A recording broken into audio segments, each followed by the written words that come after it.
So today we're going to be talking about 5 of the best VanEck ETFs for you to research and look into based on my findings. Now these ETFs are not as commonly bought as the ETFs from BetaShares, iShares or Vanguard, but regardless, I still think people should look into this because they have some pretty interesting ones, and I think buying into this ETF can diversify your portfolio even more, not just in Australia but globally as well. Now VanEck has been around for over 65 years, so they're not just some new player that just popped up out of nowhere. They've got a lot of experience and they're one of the largest ETF fund managers as well. Hey guys, my name is Fyzee and this channel is about finance and investing. Before we begin, this video is not financial advice. I'm not a financial advisor. We're speaking in a very general sense only. This is of course based on my research, so don't forget to do your own. So let's get into the first ETF, which is ASX QUAL. Now QUAL is basically a VanEck quality companies ETF that excludes Australia, and quality in a sense that how good the companies are doing financially, not so much about how sustainable the companies are when it comes to the environment. So just keep that in mind.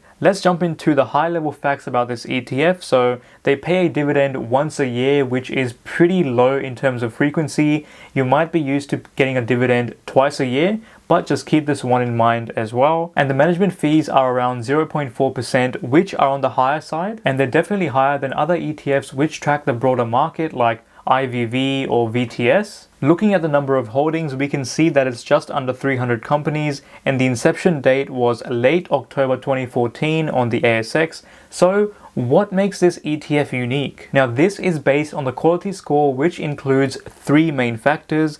The first one being high return on equity, second one being stable year-on-year earnings growth, and the third one being low financial leverage. So that basically means having low amounts of debt. And because of this criteria, this ETF does not invest in companies like Amazon, Netflix or even Tesla, because these companies don't fit the ETF's criterion. In fact, looking at the top 10 holdings for this company, we can see that the top company is Microsoft, then we have Apple, Facebook, Google, J&J and so on. And looking at the country weightings, we can see that it's mostly skewed towards the US at 73%, then we have Switzerland at 6%, UK, Japan at 5 and 4%, and the sector weightings mostly skewed towards IT at about 36%, and that's pretty expected because most of the weightings do come from the top tech companies in America. Now the returns for this ETF for 1 year has been around 19%, and the 5-year return for this ETF has been around 99%, which is pretty solid. Next up on the list we have ASX MVW. This is the VanEck Australian Equal Weight ETF, and this is quite an interesting one, and to put it in a nutshell,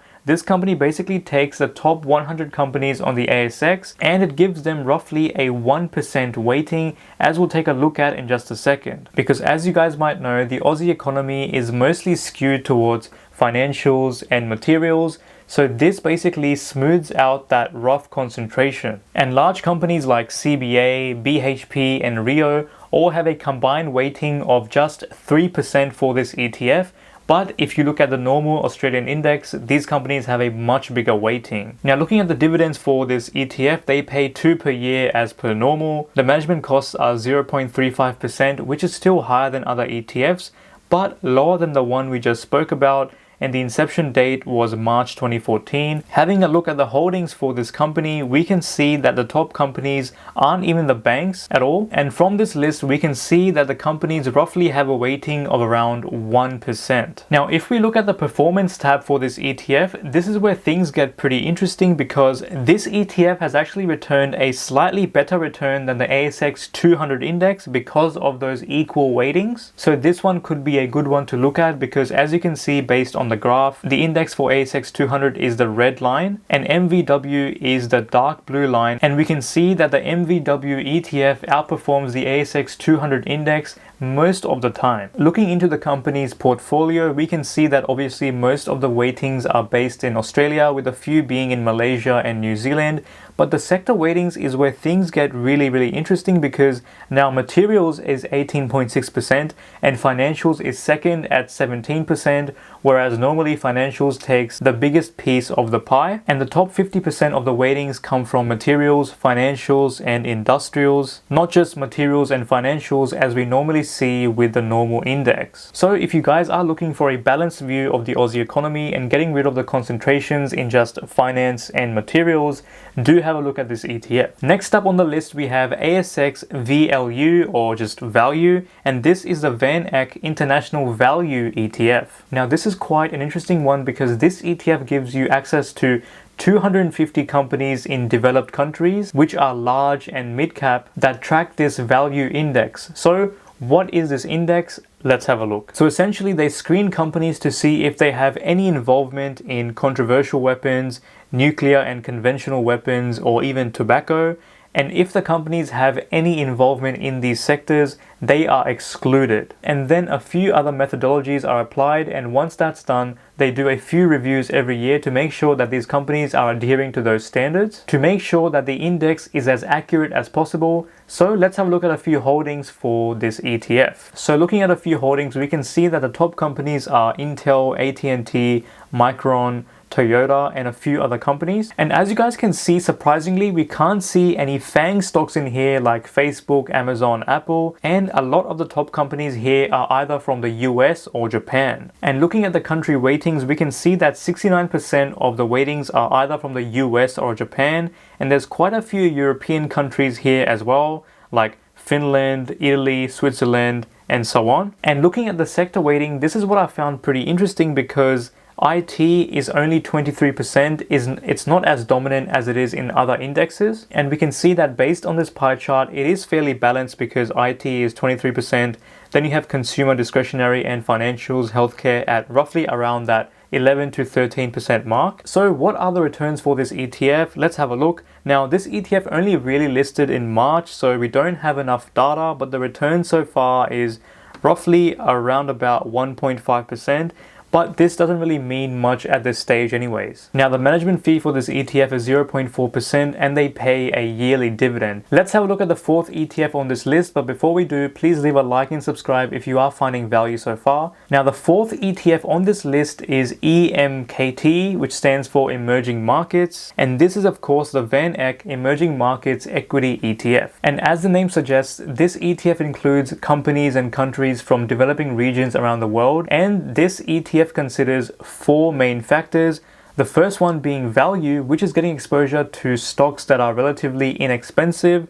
Secondly, momentum, which is stocks which are having a steady price increase. And the third and fourth being low size and quality, which are companies which have a strong balance sheet. Now looking at the holdings for this ETF, we can see that the top three companies are from China. Taiwan Semiconductor, Alibaba, and Tencent are all huge companies back in China. And then you have a few other international companies as well. But looking at the country weightings for this ETF, this is where you can really see how diverse this ETF actually is, because China is of course, well, taking 42% of the pie since they have the biggest and largest companies on this list. But then you also have Taiwan and India at 16% and 12%, which take a subsequent piece. And then we can also see some European countries and tiny allocations in South American countries as well, like Chile and Brazil. And then you also have quite a few Asian countries as well, which does give you that exposure. And of course, all of these allocations are poised for a lot of growth based on their research. Looking at some high-level facts for this ETF, they do pay a yearly dividend, which again is not the best. The management costs are 0.69%, which is a bit on the higher end. Now looking at the returns for this ETF so far, it is around 8% for the last 3 years roughly. Now this isn't the best measure because it's only really been like 3 years since this ETF has listed. But why would you buy this ETF in the first place? Well, if you want global diversification into areas that are fast growing, this could be a good option. Since they do have a lot of room to grow, they may be able to outperform the more developed economies in the short to medium term. At least that's what I think. So it may be worth looking at. Now guys, if you do want to invest in Asia specifically, I've made a video about that already, which goes into the top 4 Asian ETFs that you might want to invest in to get exposure to that high growth region. So there should be a link in the description, and there should be a link somewhere here as well. Now the last and final ETF that we have on this list is ASX ESGI, and just based on the ASX code, you guys can basically tell probably what this ETF is all about. So basically this is a sustainable ETF. So ESGI gives investors a portfolio of international companies that are sustainable of course, and are based in developed countries around the world, excluding Australia. So of course, a big focus of this ETF is based on sustainability, which is based on ESG, which stands for environmental, social, and governance. So in a nutshell, they exclude companies who make money from oil or coal or non-renewable sources, and they also exclude companies that don't make socially responsible investments or have high carbon emissions. And lastly, of course, they want to include companies that have high ESG standards. So what are the holdings? Let's have a look. So once again, we can see that Microsoft is at the top of the list at about 6%. Then we have Home Depot, Amgen, Sony, and a few other companies. Looking at the company weightings, we can again see the US at the top. But once again, Japan is the second most weighted country at about 12%. Then you have Germany and a few other European companies down the list. Looking at the weightings for this ETF, we can see that it's mostly based around financials, healthcare, and consumer discretionary, and there is severely low allocation in technology at just around 5.6%. Looking at once again the dividends for this ETF, it is yearly once again, and the management costs are 0.55%, which is fairly high. Looking at the 1-year return for this ETF, it is around 19%, and the rough 3-year return is around 36%, but once again, it was only listed 3 years ago, so the returns are not as accurate. But if you're someone who's super conscious about your investment impact and you really want to invest in companies that are doing their best when it comes to ESG and are really trying to make an impact on the world positively, then this ETF might be for you. Now guys, if you enjoyed this video, I've made a similar video about the top 5 Vanguard ETFs that you can look at and research. These will make your portfolio be even more diversified as well. And I've made a similar video for BetaShares and BlackRock as well. So check these 3 videos out, and guys, please like and subscribe, and I'll see you in the next one. Bye now. Then this ETF